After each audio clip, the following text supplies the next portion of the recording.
கீழடியை விட தமிழர்களின் பழமையை கூறும் சான்றுகள் இனி கிடைக்க வாய்ப்பில்லை என பலர் நினைத்த வேளையில் தூத்துக்குடி மாவட்டம் சிவகலையில் கிடைத்த உமி நீக்கிய நெல்மணிகள் தமிழ்நாட்டின் வரலாற்றையே புரட்டி போட்டன. வெறும் தமிழ்நாடு மட்டுமின்றி இதுவரை எழுதப்பட்ட இந்திய துணைக்கண்டத்தின் வரலாற்றையும் அந்த குட்டி நெல்மணிகள் மாற்றி அமைத்தன.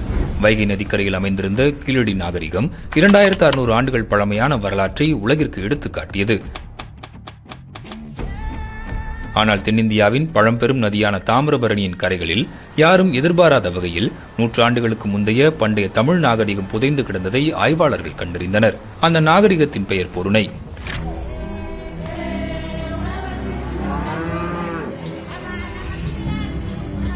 தாமிரபரணி நதி பண்டைய காலத்தில் பொருணை நதி என்று அழைக்கப்பட்டது. அதன் நதிக்கரையில் தோன்றியதே பொருணை நாகரிகம். இடைச்சங்கம் இருந்த இடமே தாமிரபரணி பொருணைவெளி நாகரிகம் இருந்த இடம் தான். இன்றைக்கு கீழடியை விட பழமையானது தான் நம்ம பொருணைவெளி நாகரிகம். ஆதிச்சநல்லூர், கொற்கை, சிவகலை போன்ற பொருணை நாகரிகம் செழித்து காணப்பட்ட பகுதியில் கிடைத்த நூற்றுக்கணக்கான தொல்லியல் பொருட்களை கொண்டு தற்போது தமிழக அரசால் உருவாக்கப்பட்டுள்ள பொருணை அருங்காட்சியகம் கீழடிக்கு சவால் விடும் அளவுக்கு வடிவமைக்கப்பட்டுள்ளது.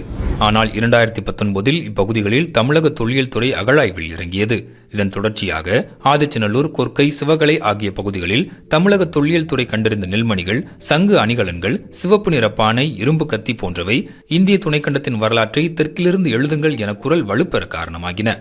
குறிப்பாக சிவகலையில் முதுமக்கள் தாழியில் கண்டெடுக்கப்பட்ட நெல்மணிகள் 3155 ஆண்டுகளுக்கு முற்பட்டவை என்பது உறுதி செய்து தமிழ் சமூகத்தின் வரலாற்றை முன்னோக்கி எடுத்துச் சென்றது. பொருணை நதி பாய்ந்த இடமெல்லாம் பல்லாயிரம் ஆண்டுகளாக அறிவார்ந்த தமிழ் சமூகம் பண்பாட்டோடும் வேளாண் அறிவோடும் செழித்து வளர்ந்திருக்கின்றது.